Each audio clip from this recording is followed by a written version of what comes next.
Fakhruddin Ali Ahmed medical কলেজৰ নামটো পৰিৱৰ্তন কৰি বৰপেটা মেডিকেল কলেজ এণ্ড হস্পিটাললৈ ৰূপান্তৰ কৰে।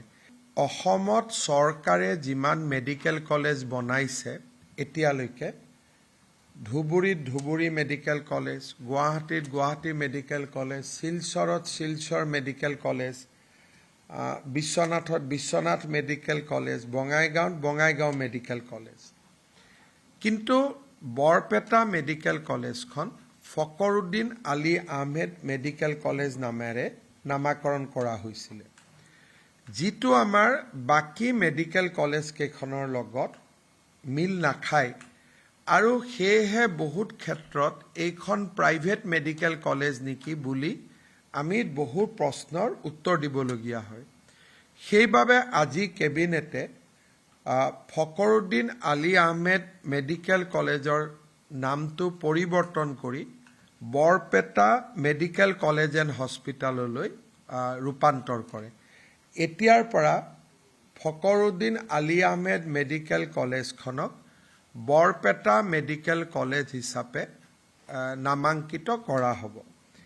কিন্তু যিহেতু ফখৰুদ্দিন আলী আহমেদ ভাৰতৰ ৰাষ্ট্ৰপতি আছিল আৰু অসমৰ পৰা তেওঁৱেই প্ৰথম ভাৰতৰ ৰাষ্ট্ৰপতি হৈছিলে, গতিকে তেখেতৰ নামত একেধৰণৰ সন্মানীয় বা তাতোকৈ বেছিকৈ সন্মানীয় আন এটা অনুষ্ঠান বা শিক্ষানুষ্ঠানেই হওক বা সাংস্কৃতিক অনুষ্ঠানেই হওক ফখৰুদ্দিন আলী আহমেদৰ নামত নামাঙ্কিত কৰিবলৈ কেবিনেটে সিদ্ধান্ত লৈছে।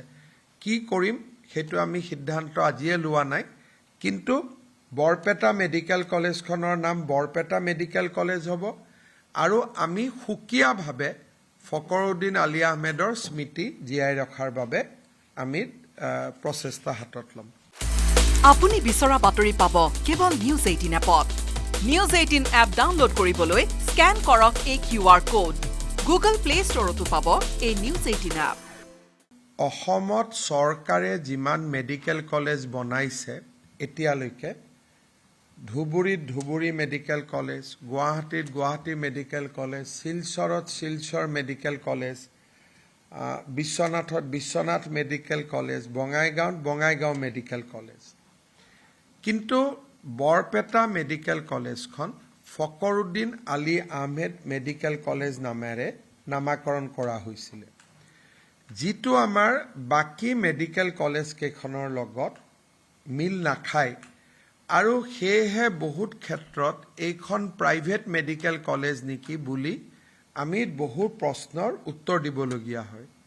সেইবাবে আজি কেবিনেটে ফখৰুদ্দিন আলী আহমেদ মেডিকেল কলেজৰ নামটো পৰিৱৰ্তন কৰি বৰপেটা মেডিকেল কলেজ এণ্ড হস্পিটাললৈ ৰূপান্তৰ কৰে। এতিয়াৰ পৰা ফখৰুদ্দিন আলী আহমেদ মেডিকেল কলেজখনক বৰপেটা মেডিকেল কলেজ হিচাপে নামাঙ্কিত কৰা হ'ব।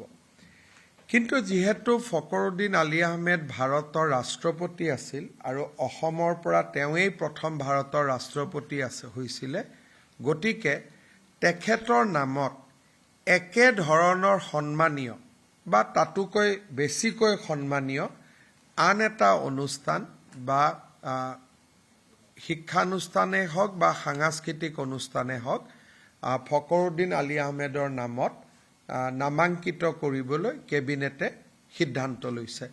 কি কৰিম সেইটো আমি সিদ্ধান্ত আজিয়ে লোৱা নাই, কিন্তু বৰপেটা মেডিকেল কলেজখনৰ নাম বৰপেটা মেডিকেল কলেজ হ'ব আৰু আমি সুকীয়াভাৱে ফখৰুদ্দিন আলী আহমেদৰ স্মৃতি জীয়াই ৰখাৰ বাবে আমি প্ৰচেষ্টা হাতত ল'ম। আপুনি বিচৰা বাতৰি পাব কেৱল নিউজ 18 এপত। নিউজ 18 এপ ডাউনলোড কৰিবলৈ স্কেন কৰক এই QR কোড। গুগল প্লে ষ্টৰতো পাব এই নিউজ 18 এপ।